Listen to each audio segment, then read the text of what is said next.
Algumas semanas atrás eu fiz um mini documentário detalhando o longo processo de décadas que levou enfim ao lançamento do primeiro filme do Homem-Aranha para os cinemas.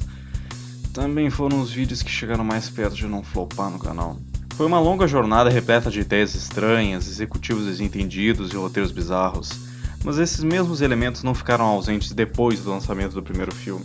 A sequência tem uma história de desenvolvimento igualmente interessante, apesar da escala menor, além de ser na verdade um 2 em 1.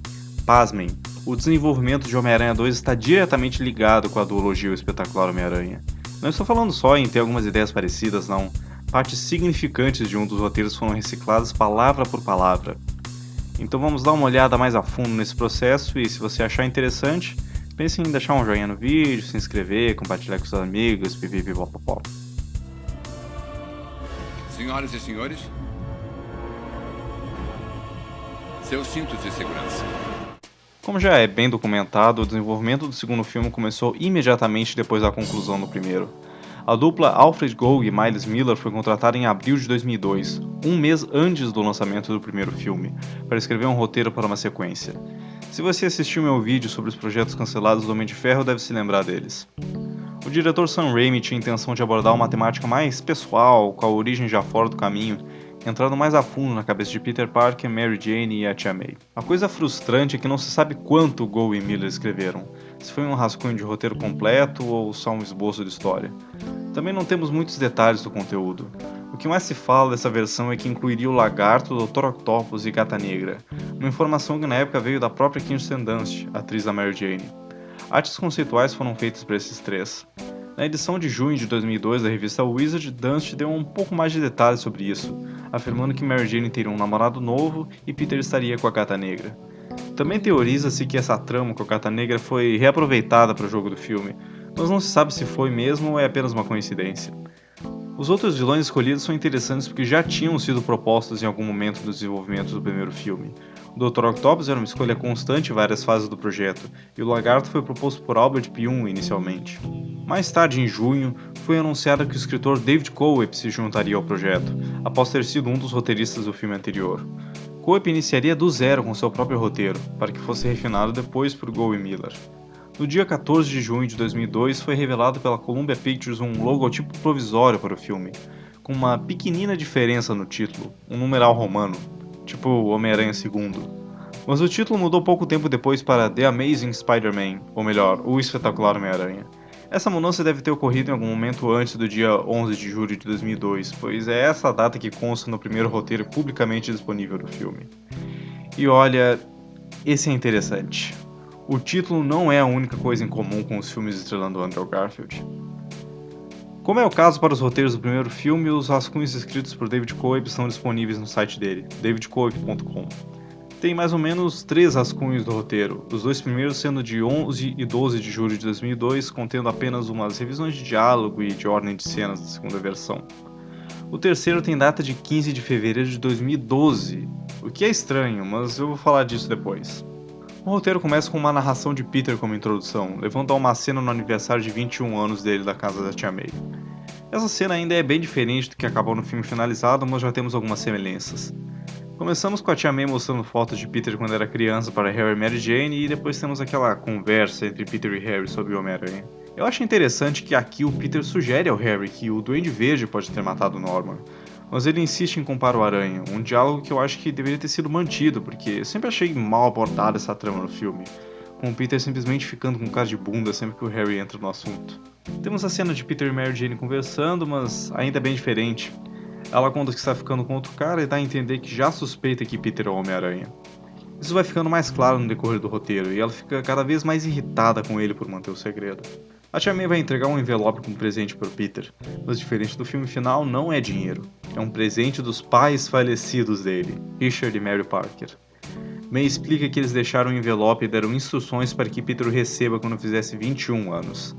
Isso era algo que Coeb tinha intenções de abordar desde que escreveu seu primeiro rascunho para o primeiro filme, como eu citei nos outros vídeos. Os roteiros baseados no esboço de James Cameron tinham uma cena com uma conversa entre Peter e o Tio Ben, onde eles mencionam um envelope que Peter só poderia abrir depois de completar 21 anos. Enfim, um envelope contém uma carta escrita pelos pais de Peter e uma chave.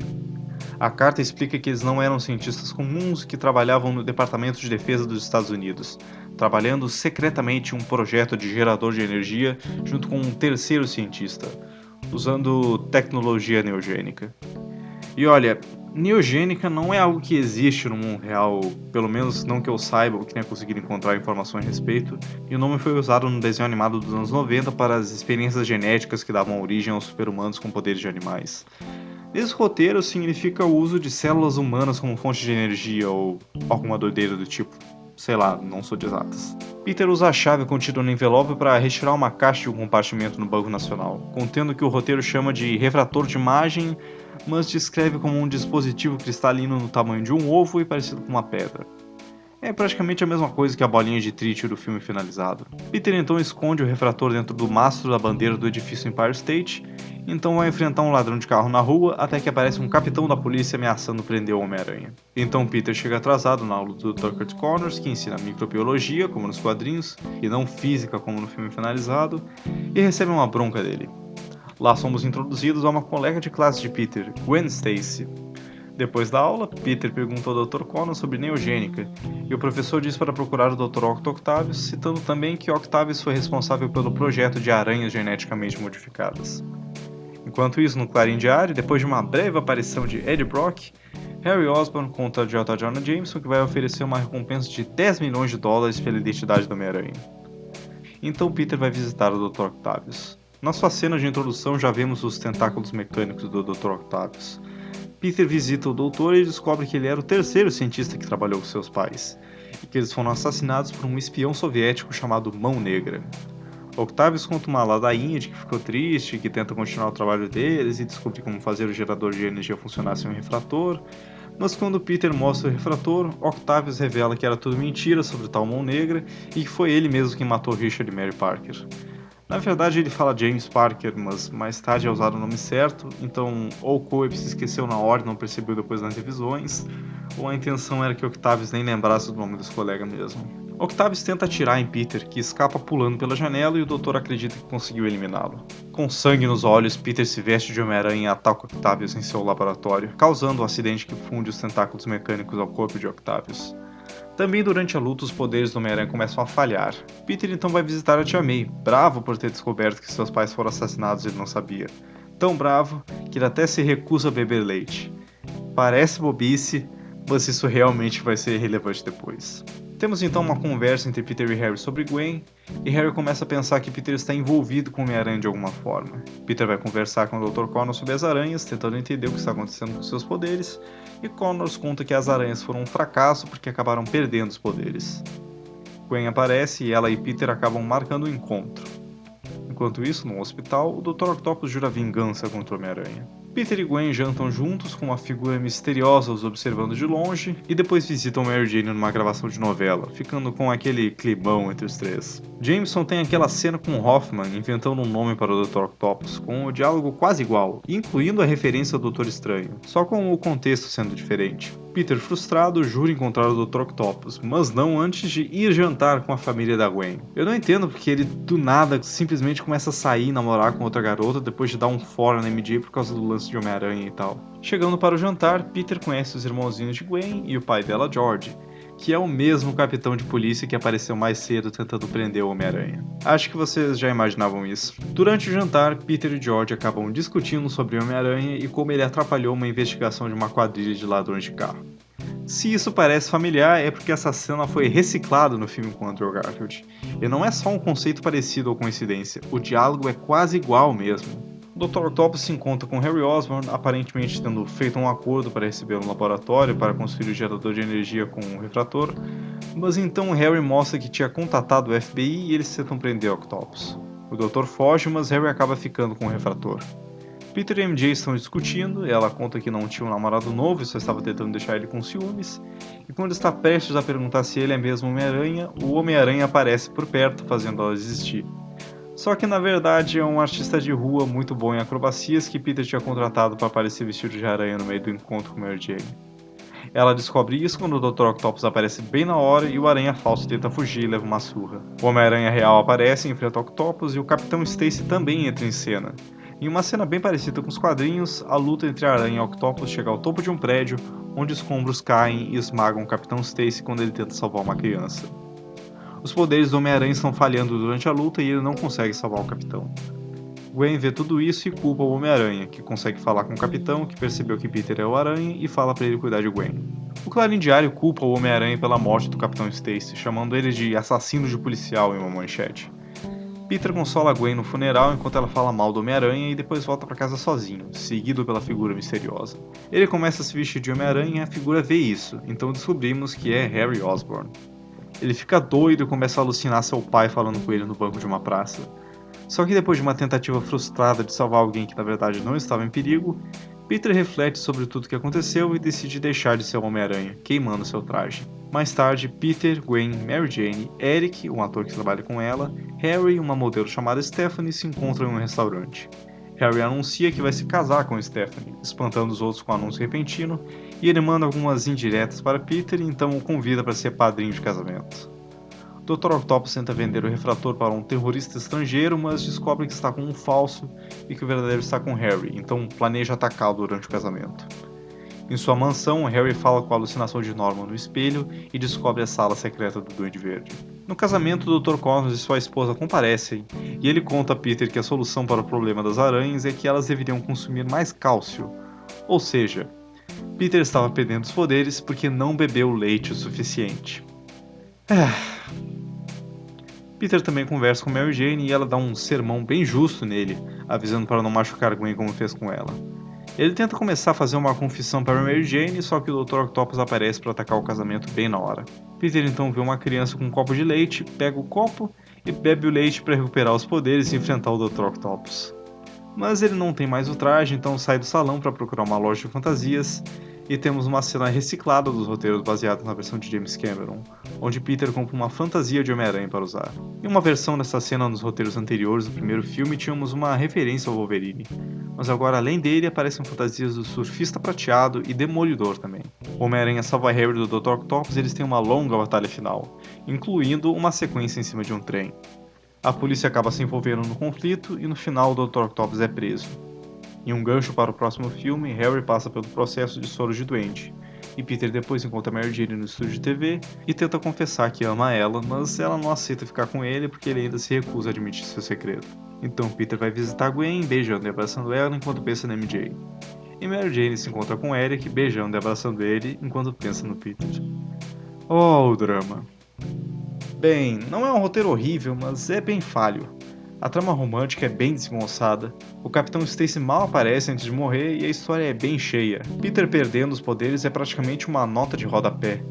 Quase os mesmos tipos de problemas que Homem-Aranha 3. Também temos alguns erros de continuidade com o primeiro filme, com Mary Jane afirmando que é amiga próxima de Peter desde que eram crianças, sendo que o filme anterior deixava claro que eles interagiam muito pouco antes. Claro que isso tudo poderia ser arrumado com revisões no roteiro, afinal o primeiro rascunho é sempre mais áspero.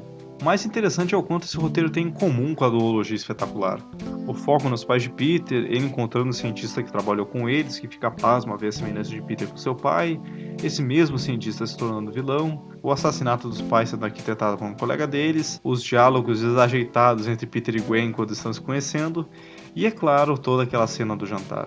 Coip não recebeu créditos pelas cenas que foram recicladas em Espetacular, mas depois do lançamento do primeiro filme com Andrew Garfield ele foi abordado para escrever 2 sequências, mas acabou não continuando, e disse apenas que chegou a pegar os rascunhos antigos e tentar mapear estas sequências, mas não tinha o mesmo entusiasmo.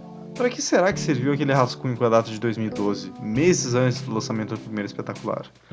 Não consegui encontrar mais informações a respeito disso, um mistério que ainda não consegui desvendar. Aliás, Coip também afirmou anos depois que tinha intenção de matar Gwen no segundo filme de Raimi. Mas ele deve ter se confundido ou estava se referindo a outra coisa, porque ela não morre aqui não. Claramente o Dr. Octopus é de fato o único vilão principal agora, com o Lagarto sendo reduzido apenas à participação do Dr. Connors como humano, com algumas referências com ele mexendo com lagartinhos. A Gata Negra foi descartada. Destaco isso porque muitas notícias de depois da data desse roteiro ainda afirmavam que o Lagarto e a Gata Negra teriam papéis escritos no filme, mas provavelmente estavam com informação atrasada. De qualquer forma, Coip, Gough e Miller acabaram saindo do projeto, e em setembro de 2002 o escritor Michael Chabon foi contratado para substituí-los. começando do zero com um novo roteiro, mas mantendo alguns elementos.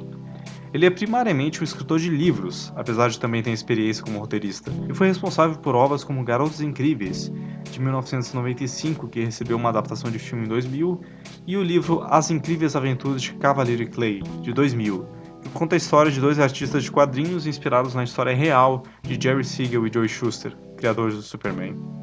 Esse livro acabou ganhando um Pulitzer em 2001. Parece um nome de peso, né? Então vamos dar uma olhada no roteiro dele que está publicamente disponível. Lendo as primeiras páginas parece que vai ser igual ao filme que foi lançado, já que temos as cenas de entrega da pizza e a primeira do Clarim Diário quase idênticas às versões finais. Mas começamos a ver diferenças maiores depois disso, com Peter e Harry ainda morando juntos. Harry contratou guardas e instalou dispositivos de segurança no apartamento deles, paranoico com medo que o Homem-Aranha o atacasse. Ele é meio babaca nesse roteiro, sendo desdenhoso com o Peter e falando mal da Mary Jane. Ele consegue ingressos para Peter ver uma exposição científica do Dr. Otto Octavius, que ainda é o criador das aranhas geneticamente modificadas do primeiro filme, e isso é deixado mais explícito ainda nesse roteiro.